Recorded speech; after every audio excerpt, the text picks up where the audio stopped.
En C el usuario puede declararse tipos de datos compuestos y se declaran así struct point o struct el nombre del tipo de datos y dentro los campos acabado en punto y coma. Entonces, luego a la hora de usarlo uno declarará struct point p y puede asignarle a cada campo un valor. Por ejemplo, es p.x igual a 3, p.y igual a 4. Vamos a ver a continuación un ejemplo del uso de estos records en C, structs en terminología de C. Entonces, aquí tenemos un programa. Al principio declara un tipo de datos struct point en dos campos x e y, y luego en main se declara una variable local de ese tipo de datos, struct point p punto y coma, le asigna valores y a continuación los imprime. Compilamos y ejecutamos el programa.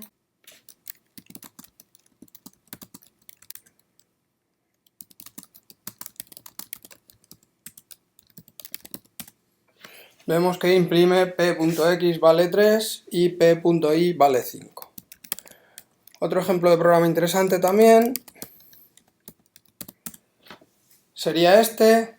En este programa declaramos de nuevo un punto y tenemos una función rec que recibe struct point p como parámetro.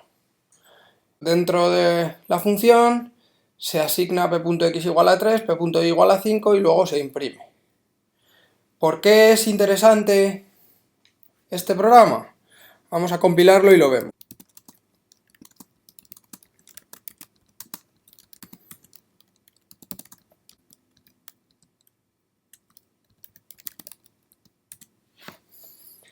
Como se puede ver, primero se imprime el valor de p.x y de p.y dentro de la función y vale 3 y vale 5, como uno esperaría, pero después de la llamada a la función, en printf se vuelve a imprimir y vale 0.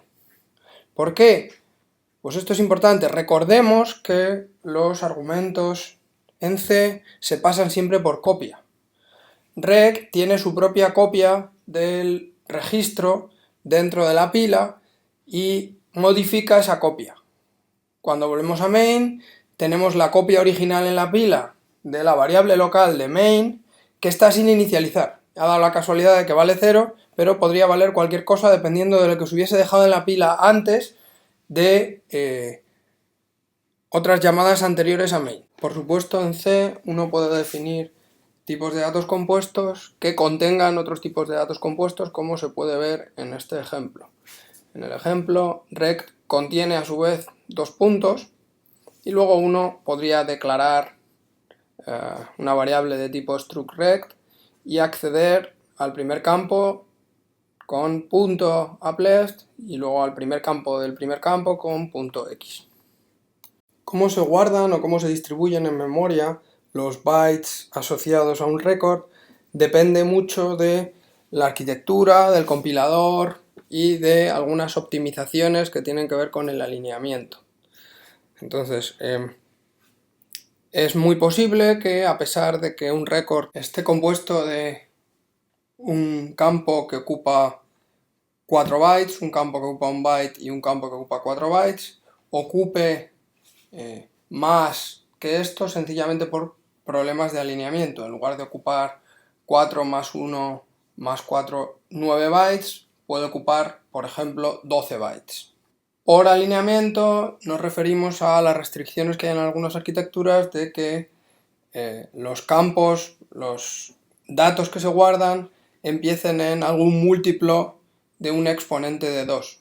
Por ejemplo, que estén alineados a 4, a 8 u otras restricciones que puedan aparecer. Sencillamente por problemas de alineamiento. Si queremos saber cuánto ocupa un record, lo que queremos usar es sizeof. Entonces, sizeof de un record nos va a decir cuánto ocupa de verdad. No deberíamos hacer suposiciones sobre en qué orden se guardan las cosas en memoria, porque de nuevo depende del alineamiento, de que le venga bien al compilador en esta arquitectura. Es posible en C incluso que cambien el orden en el que aparecen en memoria respecto del orden de la declaración. una cosa que se puede hacer en C es redefinir el nombre de un tipo de datos con otro nombre. Esto no crea un nuevo tipo de datos ni nada, sino que simplemente establece un alias, un nombre alternativo para el mismo tipo de datos. Esto suele hacerse y suele ser útil en algunos casos con las structs, aunque no es necesario hacerlo con structs, se puede hacer con enteros y otros tipos de datos. En general no es buena idea ocultar los nombres de los tipos de datos, salvo, ya digo, que uno tenga un convenio, por ejemplo, con las structs para saber que eso es un record, es una struct. El ejemplo típico es en algunos sistemas, en algunos proyectos, el nombre de la struct se pone en mayúsculas, por ejemplo se pone struct point con la P en mayúsculas y luego se redefine struct point con un typedef para que sea point. Eso se hace con typedef struct point point. Esto lo que quiere decir es a partir de ahora el compilador cuando vea point en realidad lo va a sustituir por struct point. Ya digo, esto es útil para no tener que escribir struct point en todos los sitios y hace más sencillo luego declararse variables. En el ejemplo que podemos ver aquí, uno se declara una variable pointP que es equivalente a decir struct pointP y luego la puede utilizar. Se utiliza también a veces con los enteros, por ejemplo, si uno no quiere decir de qué ancho es el entero. De nuevo, esto no suele ser muy buena idea, aunque lo veréis en las librerías de C, por ejemplo.